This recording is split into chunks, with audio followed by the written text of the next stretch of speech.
আমি আফরিন। ঘটনাটির সময়কাল ছিল ২০০৭। আমি তখন 7-এ পড়তাম।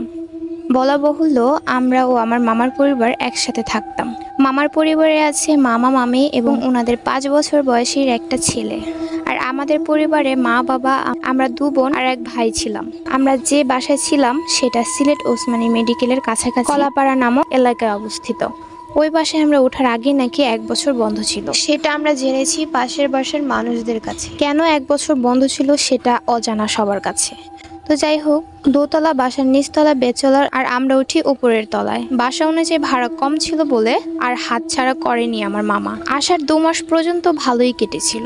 তারপর ধীরে ধীরে কিছু সমস্যা শুরু হতে থাকে। যেমন পাতিলে থাকা দুধ শেষ হয়ে যেত, ছোট মাছ রান্না হলে খুব সুন্দর করে কেউ নিয়ে সাইড করে রাখতো, মনে হতো কেউ খুব যত্ন করে খেয়েছে। আর এসব দোষ আমরা যারা ছোট ছিলাম তাদের উপরে গিয়ে পড়তো। অবশ্য পরে ভুল ভেঙেছিল।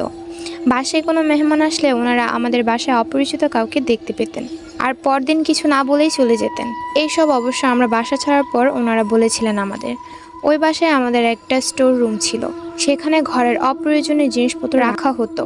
সেটা রান্নাঘরের পাশেই ছিল। তো আম্মু একদিন সবার খাওয়া শেষে রান্নাঘরে খাবারের প্লেট নিয়ে খেতে বসলেন। উনি খাওয়ার সময় ওনার মনে হলো কেউ কোনো বস্তা টেনে নিলে যেরকম শব্দ হয় ঠিক সেই রকম শব্দ হচ্ছে, আর সেটা স্টোর রুম থেকেই আসছে। উনি প্রথমে পাত্তা না দিলেও পরে বুঝতে পারেন শব্দটা উনি ঠিকই শুনেছেন, আর স্টোর রুমেই হচ্ছে। ব্যাপারটা অদ্ভুত যে একটা বন্ধ ঘর থেকে এমন শব্দ আসবে কেন। তো যাই হোক, বাসার সামনের দিকে একটা রুম অনেক বড় থাকায় আমার মা আমার জন্য ওই রুমে খাট রাখার ব্যবস্থা করে দেন। তো একদিন আমার ফুফাতো বোন আমাদের বাসায় বেড়াতে আসে। উল্লেখ্য, ওর নাম কুয়াশা। সময়টি ছিল ডিসেম্বরের শীতে আর স্কুল ছুটির সময় ছিল। ও ছিল সবচেয়ে কাছের এবং প্রিয় বোন ও বান্ধবী। ও আসলে আমাদের রাত ফুরাতো, কিন্তু কথা শেষ হতো না। তো যাই হোক, প্রতিদিনের মতো আমরা খেয়ে শুয়েছি গল্প করার আশায়। কিন্তু সেদিন কেন জানি আমার বারবার হাই উঠছিল, মানে ঘুম পাচ্ছিল। চাইলেও পারছিলাম না চোখ খুলে রাখতে। একসময় আমি নাকি ঘুমিয়ে গিয়েছিলাম। আর মাঝরাতে যখনই আমার ঘুম ভাঙে তখন আমি মনে মনে ভাবছিলাম আমি ঘুমিয়ে গিয়েছি এত তাড়াতাড়ি।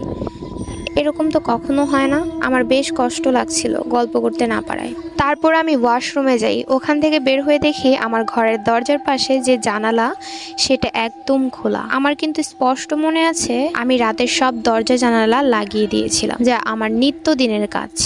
পরে ভাবলাম হয়তো ভুল হতেও পারে, বোনের সাথে গল্প করার তাড়াহুড়ায় ভুলে গিয়েছি হয়তোবা। তো যাই হোক, জানালা লাগানোর জন্য জানালার কাছে যাই আমি। প্রথমে খেয়াল না করলেও জানালার দিকে হাত বাড়ানোর পর মনে হচ্ছিল যেন আমার হাতটা কেউ ধরে রেখেছে। আমি আমার দিকে টানছি, তবে আসছে না। তখন একটু ভয় পেতে শুরু করি আমি। তো সেই সময়টা আমি দেখলাম একজন বয়স্ক মহিলা আমাদের সিঁড়ি দিয়ে উঠছে। ওখান থেকে সিঁড়ি দেখা যেত, তাও খুব আস্তে আস্তে উঠছে। উনি আমার নানির বয়সী হবেন। আমার মনে পড়ে আমার নিজের হাতের কথা। পরক্ষণে টেনে আনার চেষ্টা করি। বয়স্ক মহিলার দিকেও তাকাচ্ছিলাম আমি। গলা দিয়ে কোনো শব্দ বের হচ্ছে না মনে হচ্ছে। আমি চিৎকার দিচ্ছি কিন্তু কেউ শুনছে না। যা দোয়াসোরা মনে পড়ছে সব গুলিয়ে যাচ্ছে। একসময় দেখলাম যিনি কিনা আস্তে আস্তে উপরে উঠছিলেন লাঠি ভর দিয়ে, সেই মহিলা হঠাৎ দাঁড়িয়ে সোজা হয়ে গেল এবং আমার দিকে তাকাচ্ছিল মাথা ঘুরিয়ে ঘুরিয়ে। আমার ভয়ে আত্মার পানি শেষ হওয়ার অবস্থা তখন। বয়স্ক মহিলার চোখগুলো তখন জানি কেমন কালো হয়েছিল। পুরোটা চোখের মনি তথা চোখের সাদা অংশ দেখাই যাচ্ছিল না। ওনার জিহ্বাটা বারবার বের করছেন কেমন করে যেন।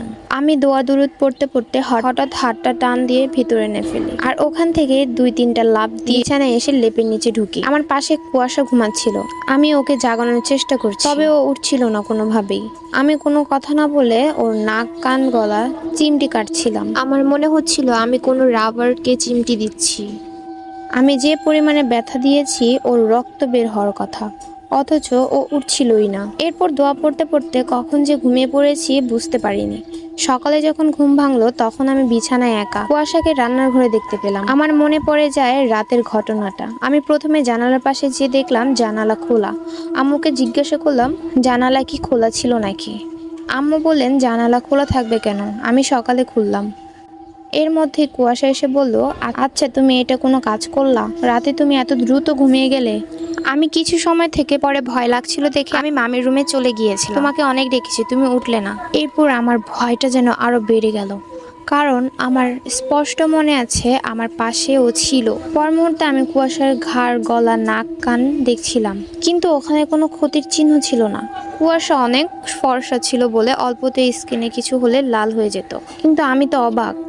সেখানে আমি এত ঘামছি দিলাম, অথচ এখন কিছুই নেই। আমি অনেক চিন্তায় পড়ে গেলাম, তাহলে রাতে আমার পাশে কে ছিল? পরে নাস্তা করার পর আমার আম্মুকে এবং মামিকে সব শেয়ার করি। ওনারা আমি ভয় পাবো বলে বললেন এসব তুমি স্বপ্নে দেখেছো। তবে আমি তো বুঝতেছিলাম যে এগুলো সত্যি ছিল, কোনো স্বপ্ন না।